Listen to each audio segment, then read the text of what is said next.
Welcome, I am Christiana Babayo on the news. Worshippers at the Methodist Church ATC Kufai Memorial, Taraba, were on Sunday reminded of the importance of living a faithful Christian life.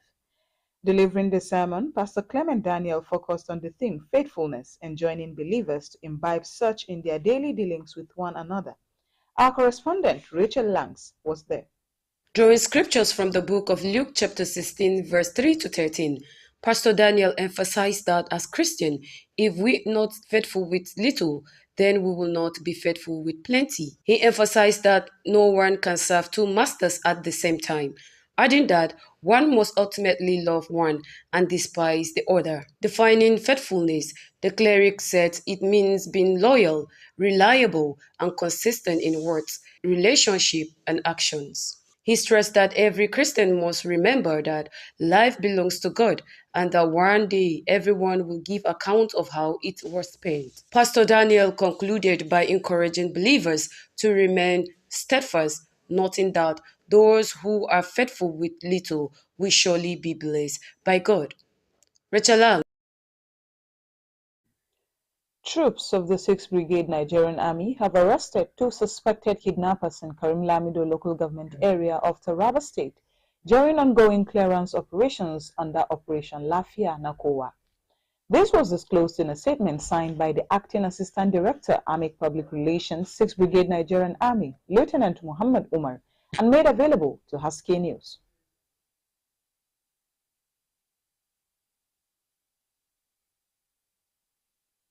Credible information to. According to the statement, the soldiers raided a hideout in Rafin Taba community on September 19, 2025, leading to the arrest of Ibrahim Umaru and Adamu Malam Musa. The suspects allegedly confessed to several kidnappings and ransom collections and to moving victims into Plateau State's notorious Madam Forest to evade security surveillance. Commander of the 6th Brigade, Brigadier General Kingsley Chidebere Uwa, praised the troops for their professionalism and vowed that operations would continue until criminal networks are dismantled. The Army urged residents to provide credible information to security agencies and warned criminals to desist or face decisive actions. Christiana Babayo, Haske News. In our next report, Vice President Kashim Shettima has departed Abuja on Sunday for New York to represent President Bola Tinubu at the 80th session of the United Nations General Assembly, the Office of the Vice President said. According to a statement released on Sunday by Senior Special Assistant on Media and Communications to the Vice President, Mr. Stanley Nkwocha, Shettima will deliver Nigeria's national statement at the high-level meeting. The statement noted that Senator Shettima, who is representing President Bola Tinubu at the global event, will deliver Nigeria's national statement and join other dignitaries at the UN high-level general debates, among other side events. According to the statement also, Shettima's program in New York will include bilateral engagements and multilateral discussions on issues of national and international importance. The federal government has begun laboratory investigations to determine the exact cause of a strange flesh-eating disease that has killed 7 people in Malabo, Adamawa State. Dr. Adesingbi Olufemi, acting national coordinator of the National Tuberculosis, Buruli, Ulcer and Leprosy Control Program, disclosed this during an interview with the News Agency of Nigeria on Sunday in Abuja. Our correspondent, Rachel Langs, reports that as of September 10th, there were 67 confirmed cases with 8 patients undergoing surgical treatment at the Modibo Adama University Teaching Hospital, Yola. News Agency of Nigeria reports that the disease often begins as a boil, later bursts, and then gradually eats away flesh, sometimes damaging the bones in the affected area. Olufemi stated that although the exact cause remained unknown, Buruli ulcer was suspected. He noted that Malabu was a remote community located about 2 hours from Yola with poor road access, making swift medical response more difficult. He stressed that long-term health security required more than medical care. It also included access to clean water and improved sanitation in rural communities. He assured the public that the federal and state governments, supported by health partners, remained committed to treating patients and curbing further transmission. The World Health Organization recognizes Buruli ulcer as one of the world's most neglected tropical diseases, mostly affecting rural riverine communities with limited access to healthcare. Christiana Babayo, Haske News.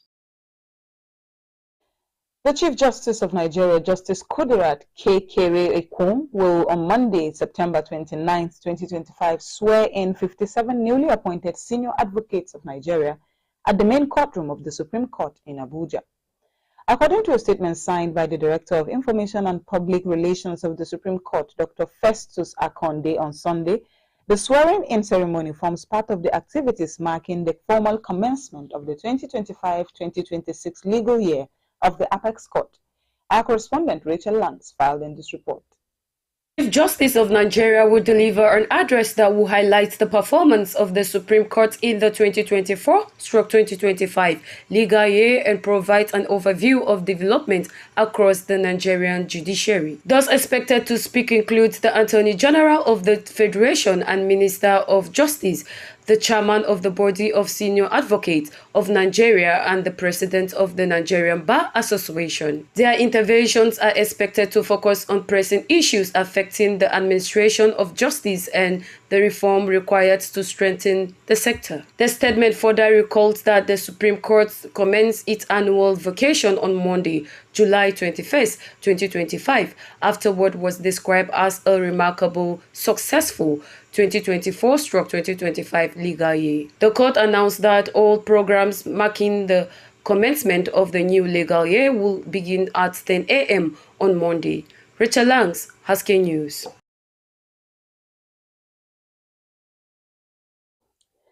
Nurses and midwives at the Ladoke Akintola University of Technology Teaching Hospital of Bomosho, Oyo State, have commenced an indefinite strike over the non-implementation of the new national minimum wage and long-standing welfare issues.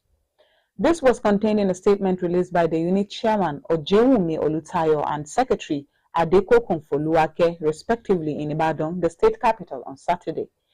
Punch reports that the National Association of Nigerian Nurses and Midwives Lautech Teaching Hospital Unit began its strike following the expiration of a 15-day ultimatum issued to the management of the hospital. The association, which explained that the strike began on Friday, said no meaningful steps were taken to address its demands, despite repeated engagements and reminders. And that brings us to the end of the news tonight. Stay tuned to our subsequent programs. I am Christiana Babayo. Thanks for joining us.